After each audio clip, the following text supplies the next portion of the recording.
Halo, nama gue Polar and welcome to Anime Time. Gue mau nge-review episode anime yang sudah tayang dan sudah gue tonton dalam video kali ini. Gue mau ngebahas tentang anime Dororo episode ke-13 dan 14. Jangan lupa untuk subscribe jika kalian menyukai video yang sudah gue buat ya. Oke, langsung aja ke review kali ini. Kita mulai dengan episode 13 dulu ya. Di awal episode ini kita bisa melihat kalau si Hyakkimaru itu kelihatannya memang lagi stres gitu ya, karena kejadian yang sudah dialami di episode 12 yang lalu. Yang cukup mengejutkan para penonton juga sebenarnya, dimana dikira akan langsung habis cerita di seri anime ini ketika kejadian yang memang keluarga si Hyakkimaru, terutama dengan adik dan bapaknya. Terlebih lagi dengan kejadian si ibunya Hyakkimaru yang menikam dirinya sendiri sebagai bentuk penyesalan karena tidak bisa menyelamatkan Hyakkimaru dari penderitaan yang sudah dia alami. Tapi sayangnya penonton tidak memiliki bonding moment dengan karakter ini, jadi tidak begitu ada feeling gitu dengan karakter. Ketika dia menggunakan pisau untuk menikamnya, itu mungkin membuat kita kaget tapi tidak membuat kita sedih seperti adegan si Mio. Dan kelihatannya pun si Hyakkimaru ini juga terlihat tidak begitu marah ketika si emaknya ini menikam dirinya sendiri, malahan seperti stres dengan perkataan dari adiknya yang bilang ke kakaknya sendiri sebagai iblis yang mengacau di negara mereka.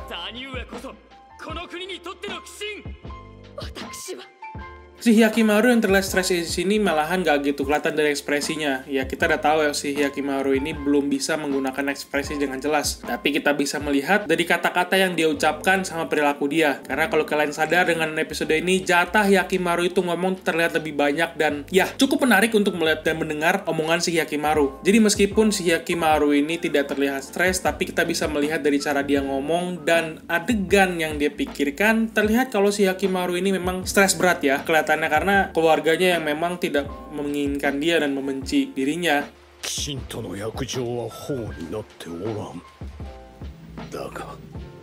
Oh ya, ngomong-ngomong ya, di episode ini lagu opening dan lagu ending episode ini sudah berubah ya. Jadi itu sudah bertanda kalau kita sudah mulai memasuki core kedua dengan jatah episode sampai 24 episode minimal dan mungkin bisa lebih dengan OVA. Nah, setelah adegan si Hyakkimaru yang terlihat stres, Dororo dan Hyakkimaru melanjutkan perjalanan mereka dan menuju tempat pemandian air panas. Awalnya sih Hyakkimaru ini terlihat nggak mau ya, tapi langsung aja dibilang sama si Dororo kalau ada iblis di tempat itu. Ya, hitung-hitung si Dororo pinter juga mancing si Hyakkimaru untuk datang ke sana dengan alasan untuk membunuh iblis atau monster yang ada di pemandian air panasnya. Ketika sedang dalam perjalanan, mereka menemukan sebuah rumah dan berteduh di rumah itu. Tapi di adegan sebelumnya ada seorang wanita dengan laki-laki yang dibawa ke tempat air terjun. Terlihat ya di air terjun ini ada sebuah patung gede ya. Dan terlihat muka laki-lakinya dipotong dengan gampangnya oleh patung itu. Gue yang melihatnya sih malah tepuk tangan. Karena bisa terbilang unik si iblis di sini. Karena patung itu ada hubungannya dengan perempuan yang ngebawa laki-laki yang dijadikan tumbal. Karena bisa terlihat muka perempuan itu bisa berubah sesuai dengan orang yang melihat muka dia.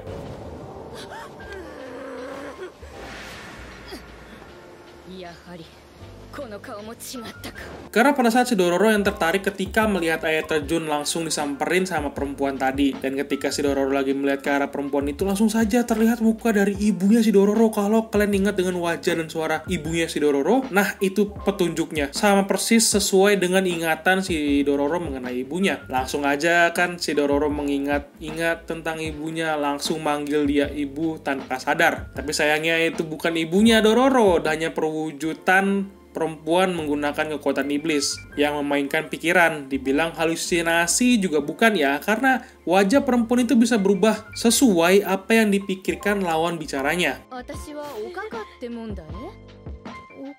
Ketika dibawa menuju tempat rumah yang ada si Hyakkimaru sedang istirahat, terlihat tidak begitu ada yang aneh dengan perempuan itu. Karena terlihat dari warna dalam tubuhnya itu warnanya biasa dan tidak ada warna merah sama sekali. Malahan bener-bener kayak orang biasa. Di sini mungkin para penonton udah mulai berpikir keras ya, karena ada apa di sini? Dia bisa berubah wajah dan suara, tapi badannya bukan iblis dan tidak ada hawa-hawa yang mengerikan keluar dari badannya. Ya jawabannya gampang, semua itu tertuju pada patung yang nyabet muka orang tadi. Karena di dalam tubuh patung itu yang memang benar-benar terasa hawa iblisnya yang sepertinya disalurkan dari perempuan yang berubah wajah itu. Nah, sebelum kita masuk ke pembahasan cewek yang tadi lebih dalam, kita dapat melihat adegan yang heartwarming dari si Dororo yang terlihat kangen berat ya dengan ibunya. Karena dia pun sampai bilang sama perempuan yang bisa berubah wajah itu untuk membolehin dia manggil ibu. Heartwarming sih, tapi tetap aja diganggu sama mimpi aneh yang dirasakan sama si Dororo yang tiba-tiba tertidur gara-gara perempuan yang make obat mungkin di makanannya yang membuat si Dororo dan Hyakimaru itu paralyzed sesaat atau lumpuh saat, dan ketika si Dororo itu bangun, si Hyakimaru sudah dibawa sama si perempuan tadi untuk dijadikan tumbal. Hayo. Ketika sadar pun, untungnya si Hyakimaru ini bisa ngelawan si perempuan dan ngelawan patung gede yang ada di air terjun itu. Nah, penjelasan mengenai perempuan ini, dia ini ternyata adalah pemahat yang sudah lama membuat patung dengan wajah yang selalu ceria. Dan dia saat melancong menemukan batu indah di air terjun yang menjadi cikal bakal patung yang membuat wajah orang itu dipotong sama pedangnya. Nah, kenapa dia bisa berubah menjadi iblis? Karena ini ada kaitannya dengan era yang berubah. Di sini diceritain ketika ada era samurai yang datang, orang-orang sudah mulai berbalik menginginkan patung dengan wajah yang sangar untuk memperkuat batin dan kekuatan mereka ketika sedang perang, sedang melakukan sesuatu, atau bisa sebutnya di saat-saat era perang seperti itu di dalam ceritanya ya. Memang kalau melihat cerita dan suasana yang ada, kepercayaan dulu dengan melihat sesuatu yang sangar dapat dipercaya, dapat menambah kekuatan yang ada pada diri seseorang. Tapi kalau menurut pribadi gua, malahan ada efek psikologisnya sendiri ya. Karena kalau kita atau lu selalu dipakarkan sesuatu, pasti lu akan menjadi seperti itu. Dan di sini contohnya ya di era peperangan seperti itu, orang yang selalu melihat wajah sangar pastinya akan menambah keberingasan mereka saat peperangan, atau mengikuti wajah seperti itu ketika mereka sedang beraktivitas. Ya, sesuai dengan suasana dan waktunya sih.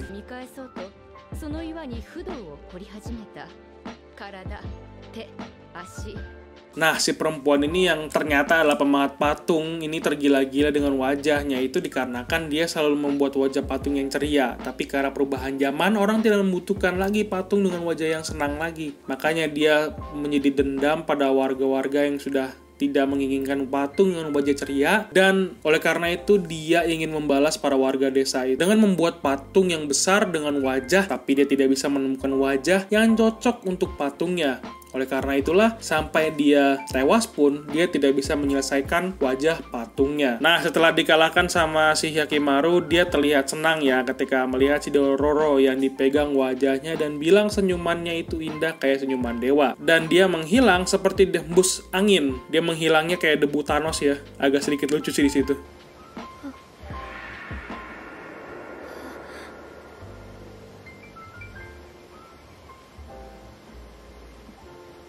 Di ending episode juga kita bisa melihat ketika si Hyakimaru dan Dororo sedang menuju ke pemandian air panas, itu ada perbincangan sedikit mengenai si Dororo berbohong kalau ada monster atau iblis di pemandian air panas. Dan kita bisa melihat kalau si Hyakimaru ini nggak marah dan bilang, ayo pergi menuju pemandian air panasnya. Di adegan itu juga kita bisa melihat kedekatan si Dororo dan Hyakimaru itu makin mendalam ya, karena bisa terlihat bonding moment di seluruh episode 13 ini kerasa banget dan tidak mempedulikan iblis yang ada, malah hanya kayak rekapan ulang tersembunyi yang digantikan dengan cerita di dalam episode ini. Jadi kayak sekaligus rekapan ada bonding moment dengan karakter dan cerita yang memang melanjutkan cerita untuk selanjutnya. Dan ketika di pemandian air panas malah ketemu sama si kakek lagi. Di mana-mana ketemu dia lagi ya. Dan ketika ada anak-anak lain melihat punggung si Dororo yang terlihat, mereka sih bilangnya itu kayak peta. Tapi kalau gue lihat kayak bentuk tato bunga ya. Sampai gue cium monitor gue untuk melihat dan gue analisa lebih lanjut. Nah, mengenai hal ini kita akan membahasnya di episode 14.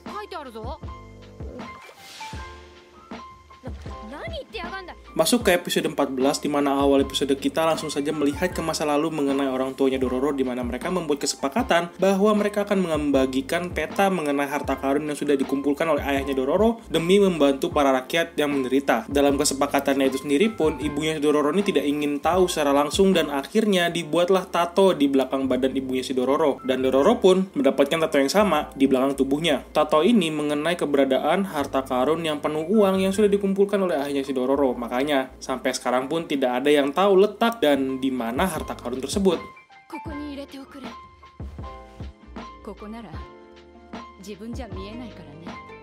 Tetapi sayangnya si Dororo ini masih saja belum ingat apa yang sebenarnya terjadi ketika dia dan orang tuanya yang memberikan hal seperti itu di bagian belakang badannya. Karena kita bisa melihat sendiri ya, ketika si kakek-kakek beres yang mendengar hal atas apa yang sudah terjadi pada si Dororo, dia pun berkata bahwa apa yang sudah terjadi itu adalah beban yang berat yang diberikan oleh orang tua Dororo kepada si Dororo. Ya iyalah berat, kata harta karun di belakang tubuhnya, gimana nggak berat tanggung jawabnya. Kalau sampai ada orang lain yang tahu kan hal ini, kena itu si Dororo, dimakan sama orang itu karena hanya peta harta karun. Apalagi di zaman yang memang sedang kesusahan orang-orangnya. Jadi ya itu dia. Setelah percakapan itu, Dororo dan Hyakkimaru melanjutkan perjalanan mereka hingga sampai hutan. Mereka ada menemui hantu yang berwujud aneh, di mana hantu ini bentuknya seorang perempuan dan mungkin bisa dibilang bersama dengan bayi besar ya. Ketika itu juga mereka ada menemukan kuil yang terbakar karena bisa terlihat memang mereka diarahkan ke tempat itu untuk ke sana. Apalagi si Hyakkimaru ada mencium bau minyak dan memang diarahkan ke situ untuk ditemukan bekas-bekas minyak yang ada di situ. Gue sendiri pada saat nontonnya gue merasa agak-agak aneh gitu atas munculnya dua hantu ini. Terlebih dengan bekas-bekas minyak yang tercium sama si Hyakkimaru, itu sudah menambah respon aneh gue pada saat menonton adegan ini. Karena gue langsung saja mikir kalau kuil itu sengaja dibakar oleh orang yang tidak bertanggung jawab, atau ada satu orang yang paling membenci kuil, jadi makanya dia butuh apa yang ada di dalam kuil itu untuk dimakan. Nah, dari sini kita udah mulai tahu ya, itu pastinya adalah iblis.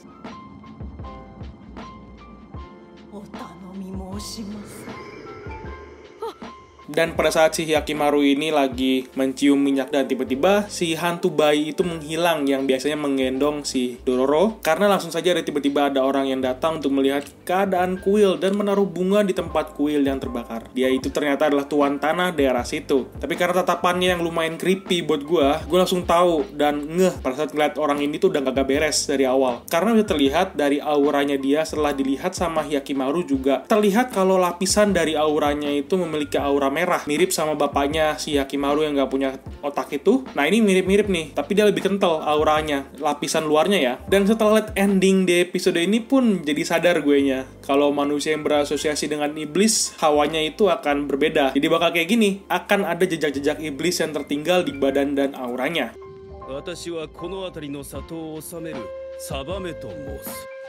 Tuan tanah ini kelihatannya baik walaupun tatapannya creepy karena menawarkan tempat bernaung pada Hyakkimaru dan Dororo. Tapi kenyataannya dia cuma mau bikin si Hyakkimaru dan Dororo itu sebagai santapan iblis. Apalagi iblis yang dilawan sama si Hyakkimaru ini bentuknya kayak ulat dan tiba-tiba ada ngengat omongannya kalau daerah sini ya, bentuk kupu-kupu ngengat lah ngomongnya. Apalagi bayi yang ngikutin si Dororo itu terlihat ketakutan pada saat orang tuan tanah itu datang di awal-awal pembukaan episode ya, dan malah bersembunyi ketika melihat laki-laki ini atau tuan tanah ini. Dari situ bisa terlihat bahwa cerita mengenai kuil yang terbakar itu bohong.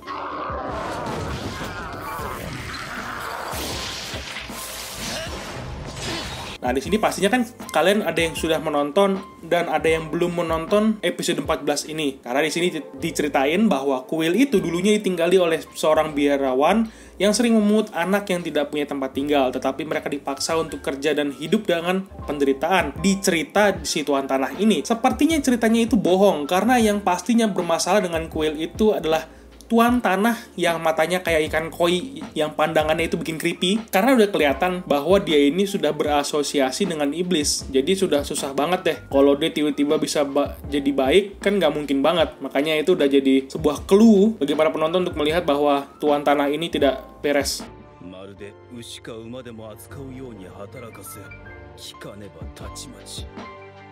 Mengenai hantu perempuan dan bayi yang mengarahkan si Dororo dan Hyakkimaru ini, gue sih nangkepnya mereka ini sebagai biarawan yang sebenarnya baik hati, sudah menolong banyak anak-anak, dan bayi yang ngikutin si Dororo itu terus juga adalah anak yang dijaga sama biarawannya. Makanya pada saat si biarawannya ini bilang, tolong jaga anak ini, tolong jaga anak ini. Walaupun bentuk biarawannya itu sudah tidak terlihat seperti manusia atau aneh bentuk wajahnya yang tergelintir gitu, kayak kepelintir palanya, walaupun agak menakutkan, tapi si Hyakkimaru juga udah bilang bahwa mereka ini bukan iblis, melainkan seperti hantu biasa. Karena aura yang dipancarkan oleh hantu ini tidak seperti iblis yang warnanya merah pekat di sekujur auranya, tapi ini beda warnanya. Jadi di episode 14 ini ceritanya sudah mulai bersinggungan ya, karena sudah terlihat kalau ada tanda-tanda iblis dan tuan tanah yang nggak punya otak juga, sama kayak bapaknya Hyakimaru, berasosiasi dengan iblis dengan mengorbankan apapun. Tapi kalau di sini kelihatannya si tuan tanah ini malah jatuh cinta sama si iblis. Aduh, sungguh terlena memang manusia satu ini.